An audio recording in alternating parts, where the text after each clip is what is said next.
بسم الله الرحمن الرحيم. السلام عليكم ورحمة الله تعالى وبركاته. داود يا كوسو دوادا وركتي فيك عابد وحرم صالحين دغمدتنا عابد وركو waxaa diyaar aniga Cabdullaahi Maxamed Daahira qodobada ku daawan doontaan waxa kamid ah gudoomiyaha gobolka Banaadir iyo wafdi uu hogaaminayo oo la filayo inuu soo gaaro magaalada Dhuusamareeb ee caasimadda maamul goboleedka Galmudug.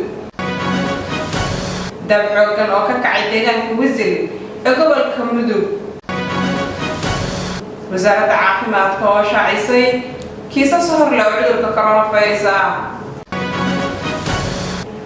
انت سوحي هداودي القلب وركو قدر كورونا marka hore shaqada adeega bulshada bartii aad rabtay buuqii horiyo kaga mayran bacad waa boqordaajis oo bartaan bay ka furan tahay hool baa had weyn oo mukeyf lagu bineeyo bilcdiisu wacan tahay boqortooyo shiraysiyo maalmaha aroosyada maalin la isu soo baxay boqolaal qof qaadaad boqordaajisa ka helaysa beegar iyo digaagii biisiyo shuwaarmiyo baasta noocyo badan iyo malaygii badeeniyo jibsigii barbaartiyo bariiskoo saldaata boqordaajisaad ka helaysa cabitaan babaayo barafkii dhaxyaaliyo burtuqaal qabowba boqordaajisa ka helaysa bunkii iyo kafeygii bugayskii iyo cadayskii badowha iska jooge boqordaajisaad ka helaysa maqaayada boqordaajiso ayaa waxa ay ku samayn doontaa ilaa iyo 2 nooc oo adeegyo ah kuwaasi oo ka mid yihiin in gudaha maqaayada boqordaajiso lagu samayn doono casuumaadaha si la midana dibadda iyo sidoo kale goobaha dalxiiska lagu samayn doono casuumaadahaaga amaba xafladaha arooska iyadoo ay nashqadeyn doonto amaba ay ka shaqeyn doonto qurxinta iyo diyaarinta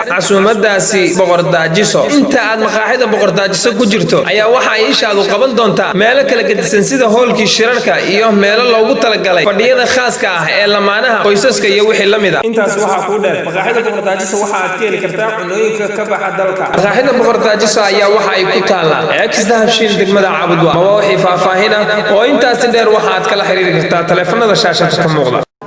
isku soo laabasho wacan daawadayaal warkii oo faahfaahsan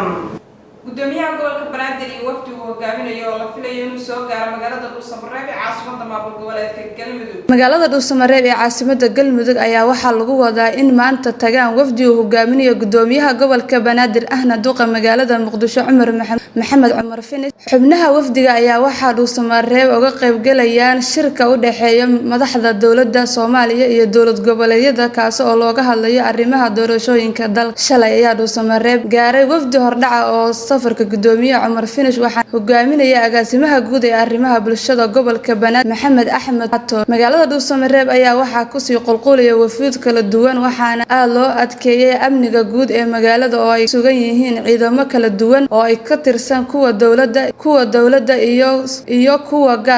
kuwa ay gaar u wataan madaxda dawladda iyo dawlad goboleedyada. Faaduma Kaamil Faarax CWTV magaalada Caabudwa.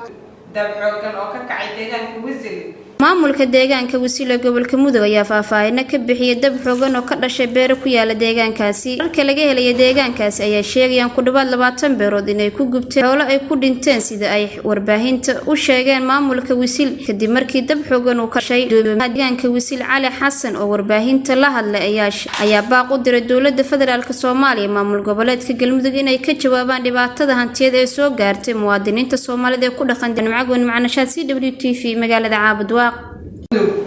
وزارة العافية كوشا عيسي كيسا صهر لو عدو كورونا فيروس wasiirka caafimaadka iyo daryeelka bulshada xukuumadda federaalka Soomaaliya Marwo Fawziya Abikar Nuur ayaa warbixinta maalinlaha ah ee COVID-19 in fayraska corona ay ka bogsadeen 5 ruux oo cusub taasi oo tirada guud ee bogsashada ka dhigayso 457 ruux. Marwo Fawziya Abikar Nuur ayaa sidoo kale cadeysay in la diiwaan galiyay 8 xaaladood oo cusub oo COVID-19 ah kala jooga 7 ruux Soomaaliya hal qof Muqdisho taasi oo xaaladaha dalka laga diiwaan galiyay ka dhigayso 3119 kaanada cusub ee COVID-19 waa 6 rag ah 2 dumar ah 4 saacadeed ee ugu dhameysay ma jiro Soomaaliya ugu geeriyooday cudurka COVID-19. wasiirka wasaaradda caafimaadka iyo daryeelka bulshada xukuumadda federaalka Soomaaliya ayaa shada ugu baaqday in markaasi laga hortago cudurka COVID-19. Cabdi Axmed CWTV Caabudwa.